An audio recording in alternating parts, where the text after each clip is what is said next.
fazer a leitura, conforme está sendo proposto, no livro de Lucas, capítulo 24. Lucas, capítulo 24, do versículo 1 em diante, diz assim: Mas no primeiro dia da semana, alta madrugada, as mulheres foram ao túmulo levando os óleos aromáticos que haviam preparado.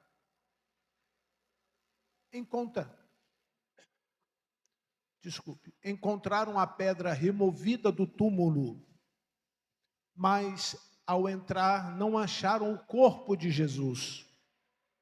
Aconteceu que, perplexas a este respeito, apareceram-lhe 2 homens com roupas resplandecentes.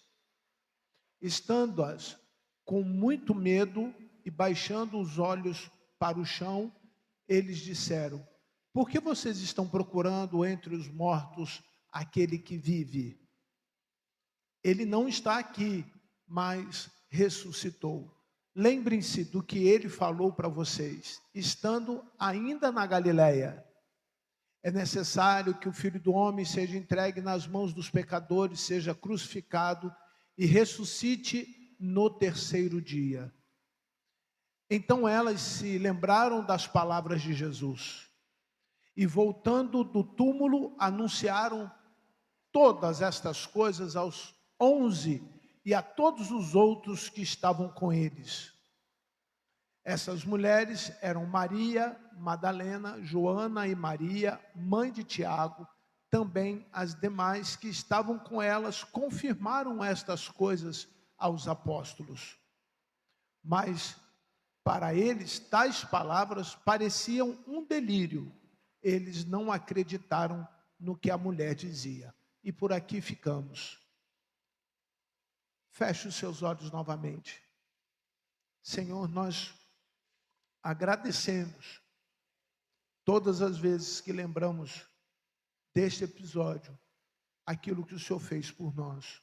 E pedimos que nesse momento, Senhor Deus, o Senhor possa nos fazer compreender quais foram, Senhor Deus, as principais mudanças que ocorreram em nossas vidas através daquele ato.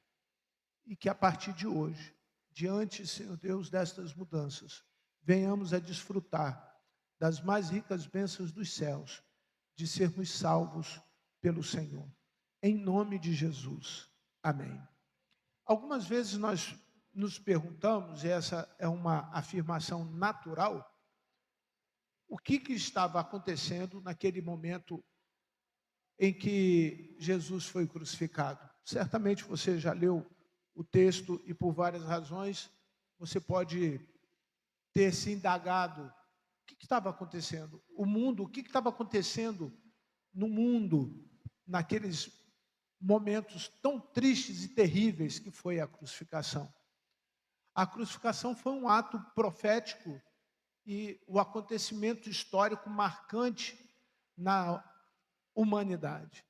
A crucificação não foi simplesmente um momento religioso, mas há de ter 2 momentos aqui bem enfáticos.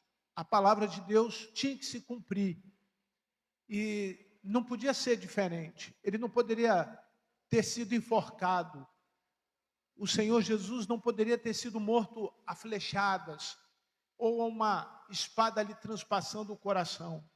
Ele deveria ser crucificado.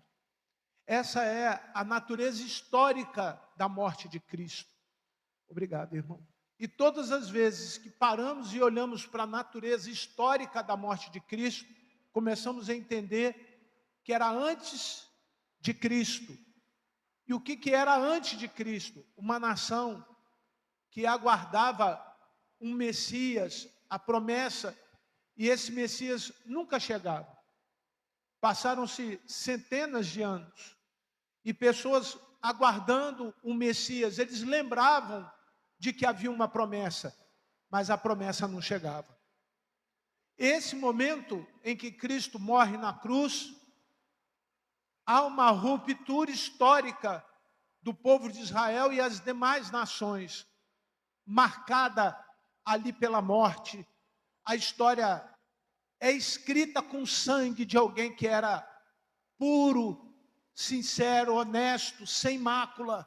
conforme estava relatado nos velhos contos dos hebreus, da mesma maneira como tinha sido escrita pelos profetas, agora a história estava sendo concretizada com Jesus ali na cruz. É fato que algumas vezes nós não nos recordamos disso, que a primeira grande razão de Jesus morrer lá naquela cruz era mudar a história da história, era mudar o rumo daquela história. Imaginemos se tivéssemos que hoje, para alcançar a benevolência de Deus, a bondade de Deus, tivéssemos que ainda encerrar, matar animais. Imaginemos nesse exato momento como que estaria o mundo infestado de cheiro, de bicho, de animais, pelos quais deveriam ser o sacrifício, o opróbrio da natureza humana, o que iria trazer sérios desastres para essa natureza. Além disso, pessoas não compreendendo esta grande e importante razão do sacrifício, iriam ignorar, iriam nos perseguir por causa disso. Lembrando que as nações antigamente perseguiam Israel por conta das coisas que eles faziam a Deus. Lembrando aos irmãos que Israel fora cativado por algumas razões, e dentre elas porque tinha um Deus que era diferente dos outros deuses. Lembrando aos irmãos que todas as vezes que esta nação fazia exatamente como Deus queria, e obedecendo a Deus, eles eram maiores do que todos os que já existiam no Velho Testamento. Esse é o primeiro momento da razão pela qual Jesus morre na cruz. Morre para mudar ao conhecimento dos homens hoje, a história de hoje. E foi começada então a contar uma nova história. 1 depois de Cristo, 2 depois de Cristo. E hoje nos encontramos em 2024 depois de Cristo. Tudo isso tem uma relação com o Velho Testamento.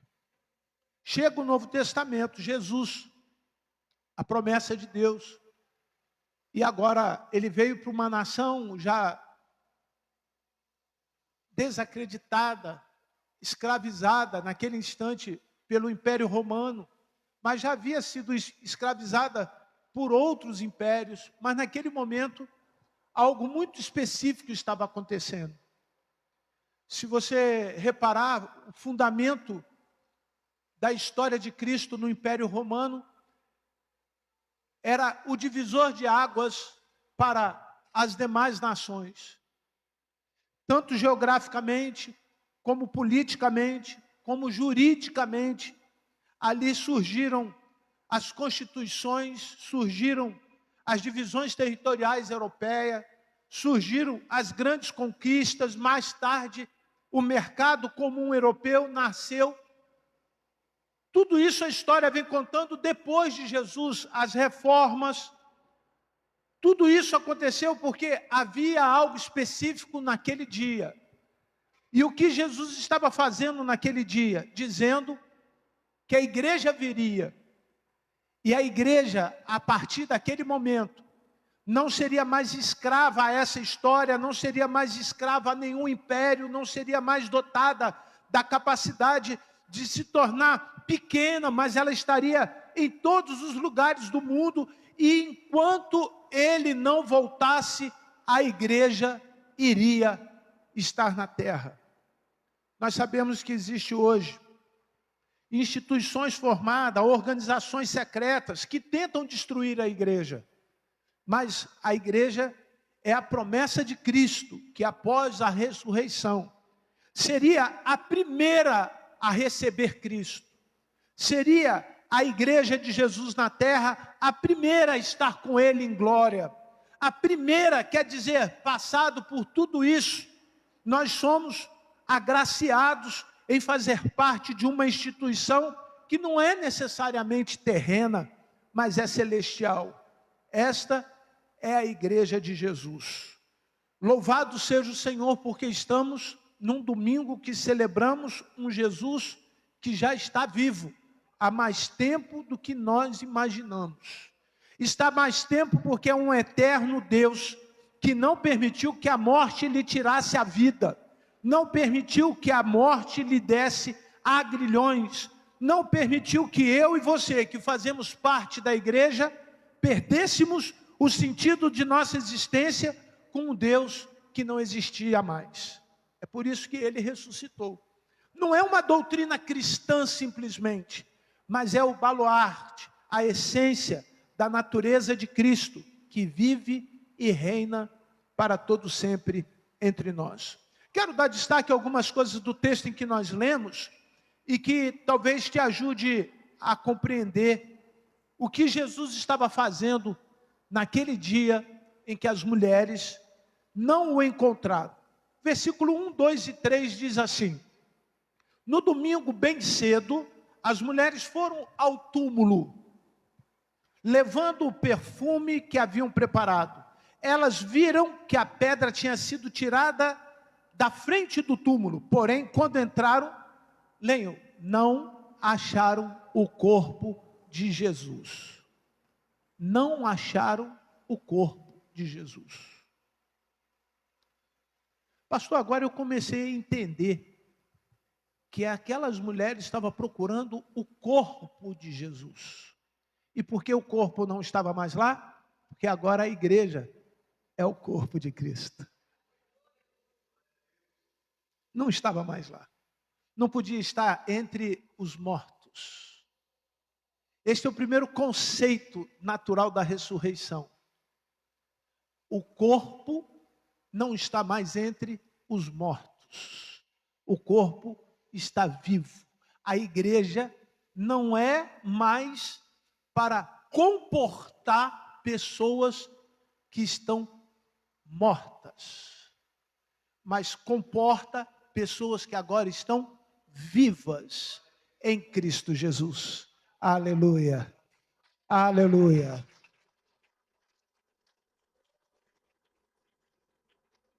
Quando você chega diante do Senhor, esta é a primeira razão de você crer em Cristo Jesus. Ele não quer você morto. E alguns estão procurando coisas que não deveriam estar procurando em Jesus. A primeira coisa que aquela mulher procurou foi levar perfumes para agradar Jesus. Jesus não quer os nossos perfumes. Jesus não quer o que nós podemos ofertar pela vida. Jesus não quer aquilo que nós fazemos com as nossas mãos. Jesus não quer aquilo que produzimos com as nossas obras, porque essas coisas não nos trazem salvação. Essas coisas não representam, na verdade, a natureza da igreja, o que realmente é a igreja de Cristo. Essas coisas não completam a obra de Cristo. Então não era o perfume que faria naquele momento a diferença entre os mortos e os vivos. Bem entendido, queridos, que precisamos estar preparados e a nossa santidade cheira como um bom perfume ao Senhor.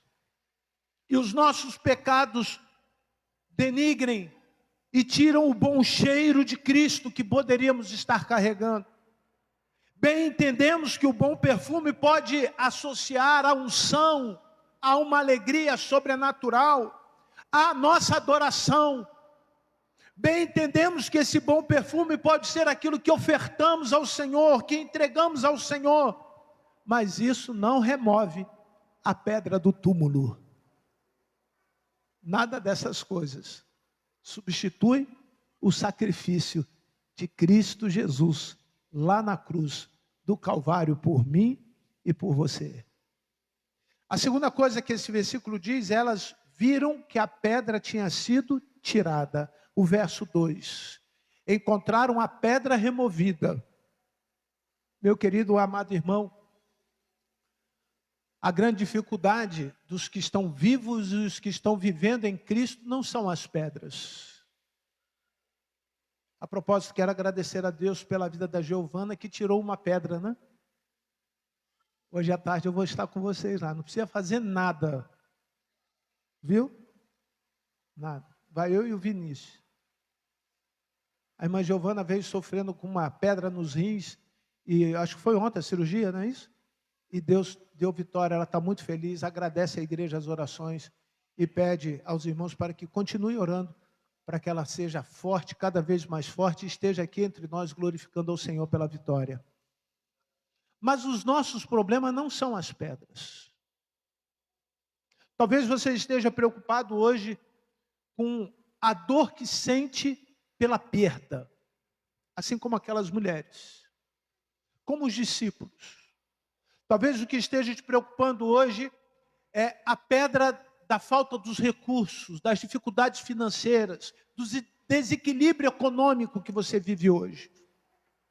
Talvez você esteja preocupado hoje com a pedra do seu filho, da sua filha, de um relacionamento mal sucedido. Talvez essas coisas estejam se acumulando a tal ponto de você não ter a alegria que Jesus promete com a vida que Ele já te deu através das promessas cumpridas lá na cruz do Calvário.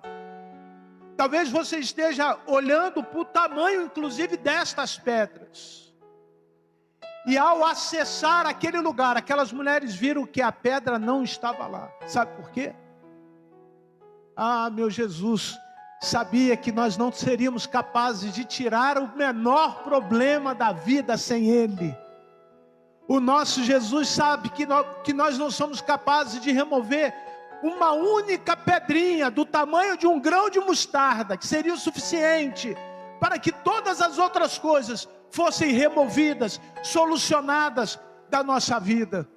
Então Ele tira a pedra, porque o problema era a morte e não era a pedra. O seu problema era a morte e não são as pedras. O seu problema era a morte eterna, que agora Jesus lá na cruz, ressuscitado, te dá a vitória e garante a você a vida eterna em Cristo. O seu problema já está resolvido. O seu problema já está resolvido. Não são as pedras que são os nossos problemas. Era a morte. A morte consequencialmente. Digo, era aquilo que nos trazia problema. Agora não temos mais. Porque Cristo venceu a morte. E há uma pergunta, ele diz assim: por que vocês estão procurando? Por que vocês estão procurando um problema onde não tem mais problema? Olha a causa da sua ansiedade, meu irmão. Por que vocês estão procurando um problema onde eu sou a solução? Olha a inquietação do seu coração, meu irmão. Por que vocês andam procurando um problema onde eu sou a solução? Olha a sua incredulidade, meu irmão. Por que vocês continuam acreditando que eu estou em um lugar que eu já havia dito a vocês que não estaria mais? Falta de conhecimento das promessas, meu irmão. O Senhor falou que cuidaria de você. O Senhor falou que seria contigo. Se o Senhor é contigo, nada é contra você. Tudo isso faz parte da nova igreja, a igreja de Jesus. Esse grupo de pessoas que agora vivem, não vivem mais como o mundo quer que eles vivam. Não vivem mais para si mesmo. Não há nenhuma razão de vivermos a vida que tínhamos. Não há nenhum motivo para continuarmos vivendo da maneira como vivíamos. Mas nada acontece, porque estamos procurando Jesus da maneira errada. Quero orientar, baseado nesse texto, o que estava errado naquele momento. Verso 4 diz assim: aconteceu que, perplexas a este respeito, apareceram-lhe 2 homens com roupas resplandecentes. Elas não sabiam o que pensar. E se você não sabe o que pensar a respeito da tua vida, você precisa acreditar nas coisas espirituais. Certamente essas pessoas que apareceram para aquelas mulheres não era natural. Você precisa colocar em prática a sua fé. E nós temos entendido isso ao longo de algum tempo, falando sobre esta natureza sobrenatural na igreja, que isso só acontece quando estamos no lugar certo. Olha a importância de Jesus na cruz. O lugar dele era lá.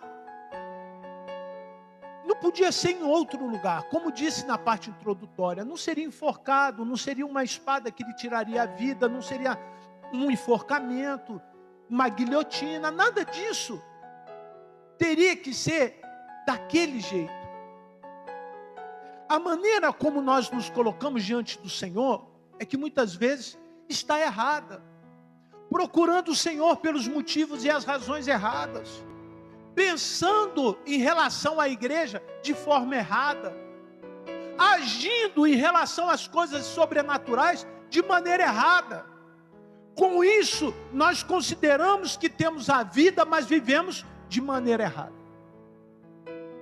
Como que isso acontece? O verso 6. Ele não está aqui, ou seja, ele não está na maneira de que você está pensando. Ele não está na maneira em que você está vivendo. Ele não está na maneira pela qual você acredita através da sua religiosidade que Jesus é. Jesus é mais do que você imagina. Ele é superior ao que você pensa. Ele é maior do que você possa imaginar.